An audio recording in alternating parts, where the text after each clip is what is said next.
News, सच जरूरी है। नमस्कार, एमएनएस न्यूज लाइव में आप सभी का स्वागत है। मैं हूं आपके साथ अर्शी अंसारी। आइए देखते हैं देश और दुनिया की तमाम खबरें।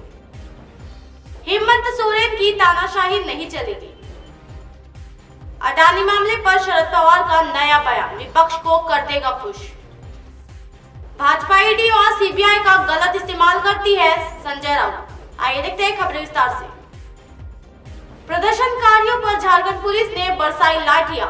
जी हां, सड़क पर उतरे लोग गूंजे हेमंत सोरेन की तानाशाही नहीं चलेगी और तख्त बदल दो के नारे। झारखंड में हेमंत शर्मा के खिलाफ भाजपा ने जबरदस्त प्रदर्शन किया है और इसे रोकने के लिए हेमंत सरकार ने उस पर खूब लाठियां बरसाई है। जी हां, झारखंड में हेमंत सोरेन की सरकार की नीतियों और कार्यशैली के खिलाफ भाजपा ने मंगलवार यानी 11 अप्रैल 2023 को सचिवालय का घेराव है। जी हां, इस राजनीतिक प्रदर्शन को हेमंत सरकार बर्दाश्त नहीं कर पाई और भाजपा कार्यकर्ताओं पर जमकर लाठियां बरसाई गई है। इस क्रूरता में भाजपा के कई नेताओं को गंभीर चोटें आई है। इस दौरान शहर के धुरवा गोलाचक्कर इलाके की बैरिकेडिंग कर दी गई है। जी हाँ, ये रास्ता सीधे सचिवालय की तरफ जाता है।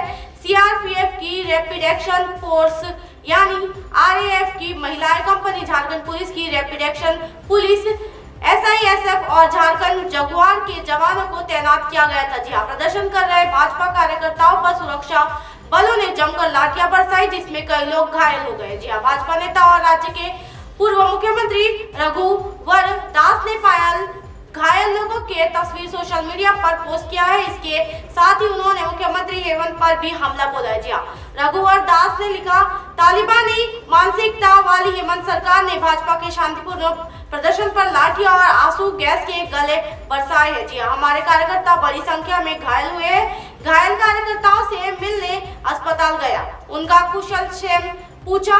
ईश्वर की कृपा से किसी को भी गंभीर चोट नहीं आई। दरअसल इस प्रदर्शन में राज्य भर से भाजपा के कार्यकर्ता शामिल हुए।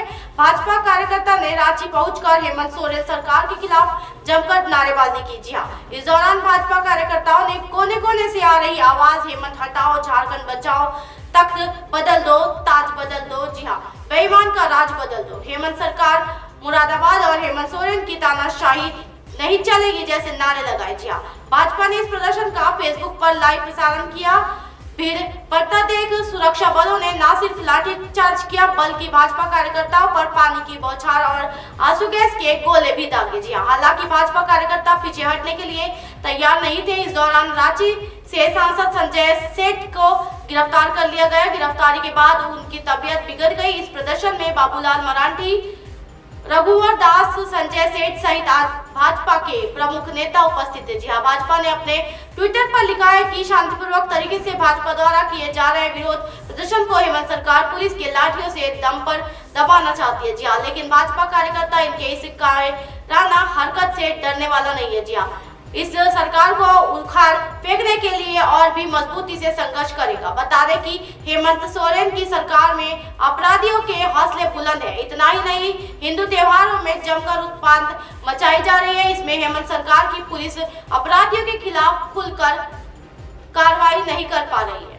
अडानी मामले पर शरद पवार का नया बयान विपक्ष को खुश कर देगा। जी हाँ, राष्ट्रवादी कांग्रेस पार्टी यानी एनसीपी के अध्यक्ष शरद पवार ने अडानी मामले पर नया बयान दिया है। जी हाँ, उन्होंने कहा है कि अगर विपक्षी दलों को लगता है कि अडानी मामले की जांच जेपीसी ने कराई जानी तो वे इस मांग का विरोध नहीं करेंगे। जी हालांकि 2 दिन पहले एक न्यूज चैनल को दिए गए इंटरव्यू में शरद पवार ने कहा था कि हिंडनबर्ग रिपोर्ट के उसके चलते संकट में आए अडानी ग्रुप को लेकर विपक्षी दलों के कुछ ज्यादा ही तूल दिया। जी हाँ, उन्होंने ये भी कहा था कि अडानी हिंडनबर्ग के मुद्दे पर जेपीसी जांच की जरूरत नहीं है। जी हाँ, शरद पवार ने क्या अब कहा। जी हाँ, शरद पवार ने मराठी चैनल को दिए एक इंटरव्यू में कहा कि वो संयुक्त संसदीय समिति जेपीसी द्वारा अडानी मामले की जांच किए जाने के पक्ष में नहीं है। जी हाँ, लेकिन अगर विपक्षी दल ये मांग करते हैं तो वे इसका विरोध नहीं करेंगे, पवार ने कहा। जी हाँ, विपक्षी दलों के हमारे मित्र अगर जेपीसी जांच पर जोर देते हैं तो विपक्षी एकता के लिए हम इसका विरोध नहीं करेंगे, हम उनके विचार से सहमत नहीं होंगे। जी हाँ, लेकिन ये सुनिश्चित करेंगे कि हमारा रुख विपक्षी एकता को नुकसान न पहुंचाए।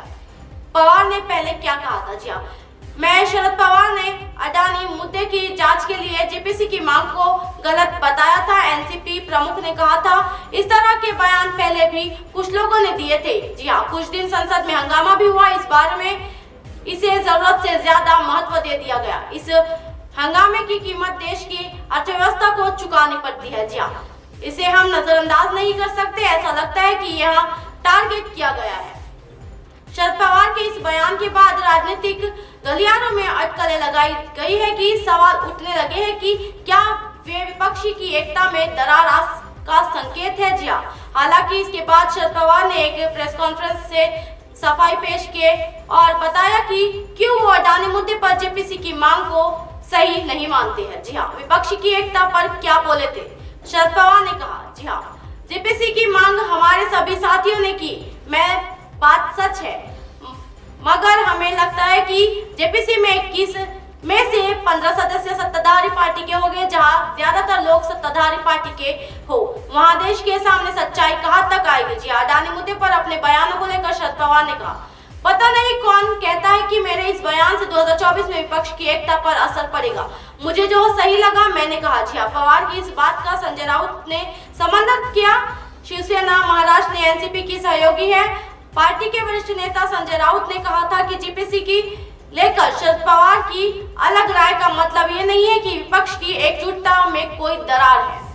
संजय राउत का बयान, बोले ये एक मामला दिखाता है कि भाजपा ईडी और सीबीआई का गलत इस्तेमाल करती है। जी हाँ, ईडी ने महाराष्ट्र राज्य सरकार यानी एमएससी बैंक घोटाले के मामले में पीएमएलए कोर्ट में चार्जशीट दाखिल कर दी। इस मामले में शरद पवार के परिवार को जांच के दायरे में दिया गया था। जी हाँ, लेकिन अब अजित पवार और उनकी पत्नी सनेत्रा के नाम ईडी की चार्जशीट से हटा दिए गए। जी हाँ, शिवसेना यानी उद्धव गुट के नेता संजय राउत ने कहा कि इससे साफ तौर पर दिखाई देता है कि भाजपा ईडी और सीबीआई का दुरुपयोग कर रहे हैं। इन्हें पवार परिवार के खिलाफ कुछ नहीं मिलता है। जी हाँ, क्या बोले संजय राउत?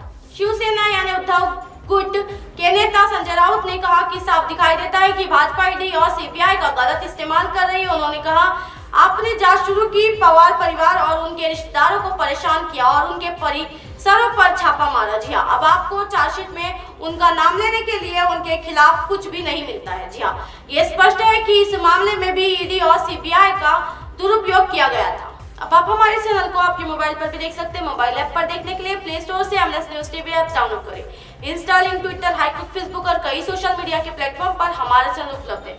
आप इसे यूट्यूब पर भी देख सकते हो। आप हमारे चैनल को लाइव भी देख सकते हो www.mnsnews.com पर। फिलहाल वक्त तो चले दर्शकों ब्रेक का। ब्रेक से लौटने के बाद देखिएगा देश और दुनिया की तमाम खबरें। बने रहिए एमएनएस न्यूज पर। नमस्कार।